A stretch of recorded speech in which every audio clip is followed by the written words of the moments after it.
কল্পনা করুন সেই মুহূর্তটি যখন আসমানের মালিকের সবচেয়ে প্রিয় মানুষটিকে দুনিয়ার কিছু মানুষ ঘিরে ধরেছে চিরতরে স্তব্ধ করে দেওয়ার জন্য। যার আগমনে পাথরের বুক ফেটে ঝর্ণা নামে, আজ তারই পবিত্র রক্তে ভিজে যাচ্ছে তায়েফের তপ্ত বালু। আপনি কি সইতে পারবেন সেই দৃশ্য, যেখানে দয়ার নবীজি ব্যথায় কুঁকড়ে যাচ্ছেন আর আকাশ বাতাস তার ব্যথায় ভারী হয়ে উঠছে? চলুন আজ সেই কান্নাসিক্ত ইতিহাসের পাতায় ডুব দেই। গোধূলির আকাশটা আজ যেন একটু বেশি রক্তিম। মক্কার ধূলিবালিতে আজ এক অদ্ভুত হাহাকার। বাতাসের প্রতিটি ঝাপটায় যেন মিশে আছে কোনো এক প্রিয়জনের দীর্ঘশ্বাস। মক্কার অলিগলি আজ বড় বেশি নিষ্ঠুর হয়ে উঠেছে সেই মানুষটির জন্য যাকে সবাই একদিন আল আমিন বলে ডাকত। আজ সেই দয়ার নবীজি একা। তার দু চোখে উম্মতের জন্য মমতা, আর হৃদয়ে এক পাহাড় সমান কষ্ট। কুরাইশদের অট্টহাসি যখন মক্কার আকাশে প্রতিধ্বনিত হচ্ছিল, তখন নির্জনে বসে আমার নবীজি দুহাত তুলে কাঁদছিলেন।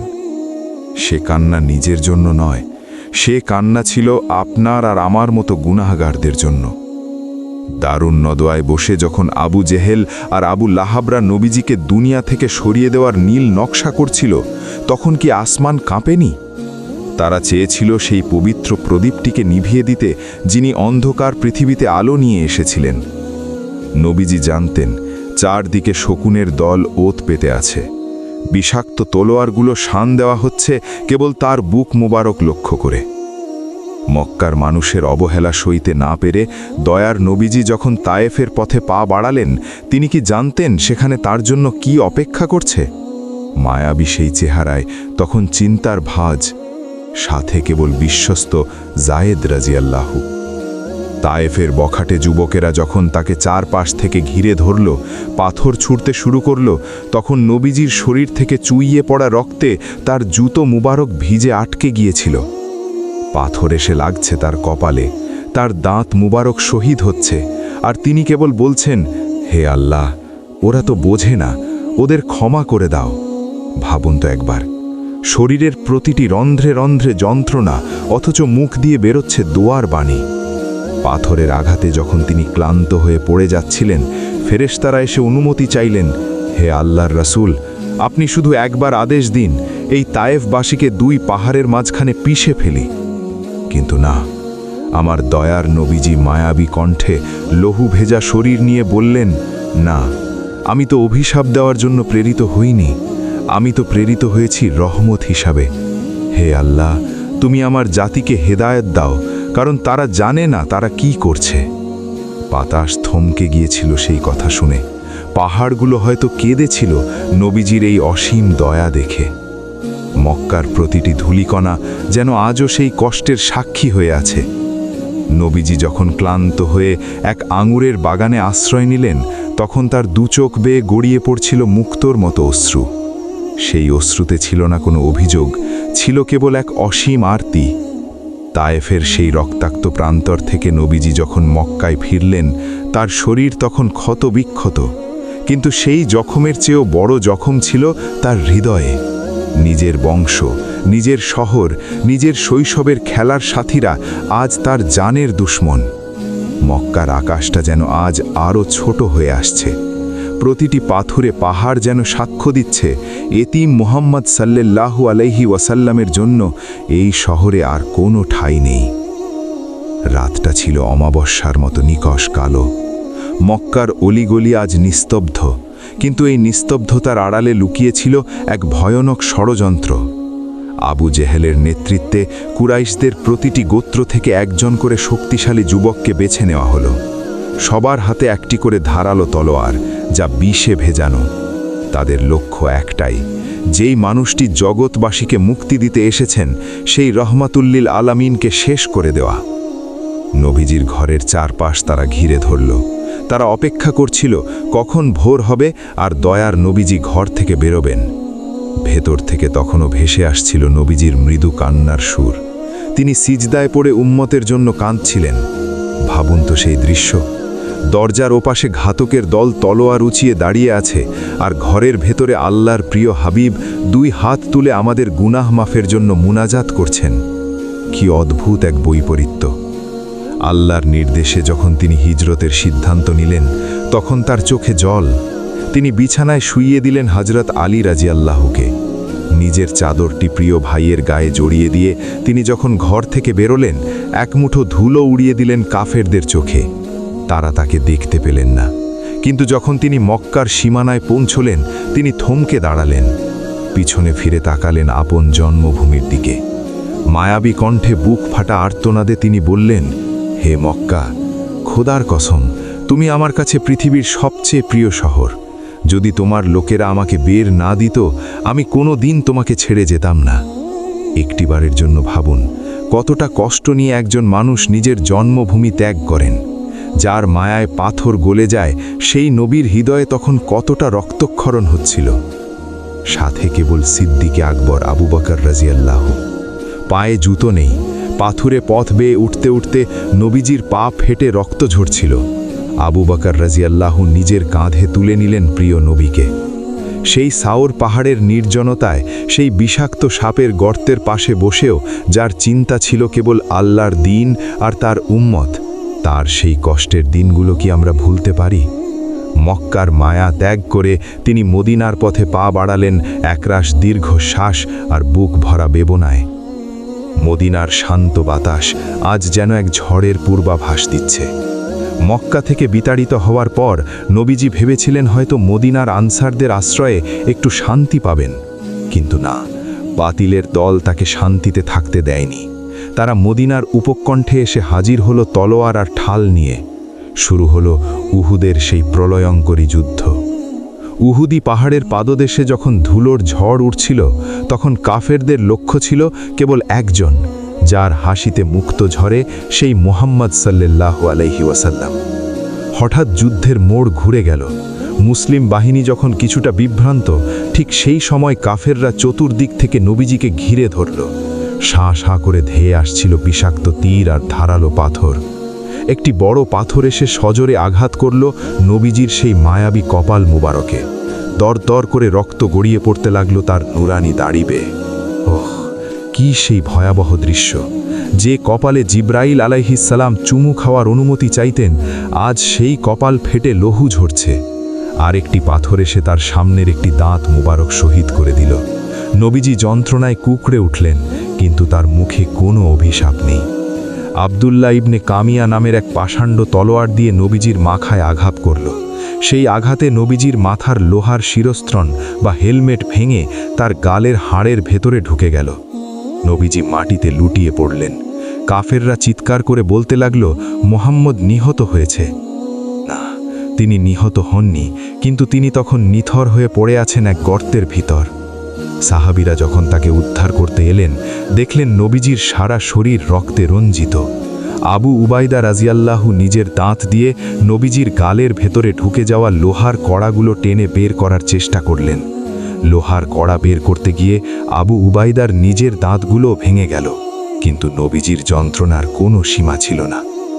রক্তে ভেজা শরীর নিয়ে যখন নবীজি একটু উঠে বসলেন, সাহাবীরা কাঁদছিলেন। তারা বললেন, ইয়া রাসূলুল্লাহ, আপনি ওদের জন্য বদদোয়া করুন, আল্লাহ ওদের ধ্বংস করে দিন। তখন আমার দয়ার নবী ব্যথায় নীল হয়ে যাওয়া ঠোঁট দুটি নাড়িয়ে মায়াবী সুরে বললেন, আমি তো অভিশাপ দেওয়ার জন্য প্রেরিত হইনি, আমি তো প্রেরিত হয়েছি রহমত হিসাবে।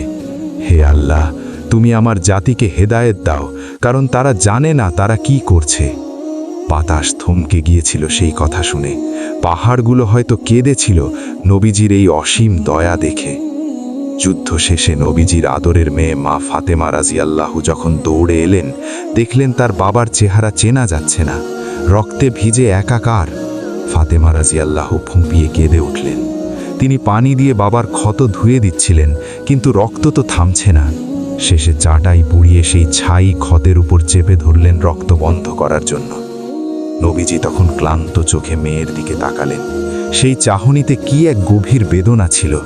তিনি নিজের যন্ত্রণার কথা ভুলে গিয়ে মেয়ের চোখের পানি মুছিয়ে দিচ্ছিলেন। দুনিয়ার কোনো বাবা কি পেরেছেন এমন ধৈর্য ধরতে? নিজের রক্ত ঝরিয়েও যিনি উম্মতের শান্তির ফিকির করেছেন, সেই নবীর জন্য কি আমাদের দুচোখ আজ অশ্রুসিক্ত হবে না? উহুদের জখম শুকাতে না শুকাতেই খয়বরের যুদ্ধ শেষ হল। মদিনার উপকণ্ঠে তখন এক থমথমে পরিস্থিতি।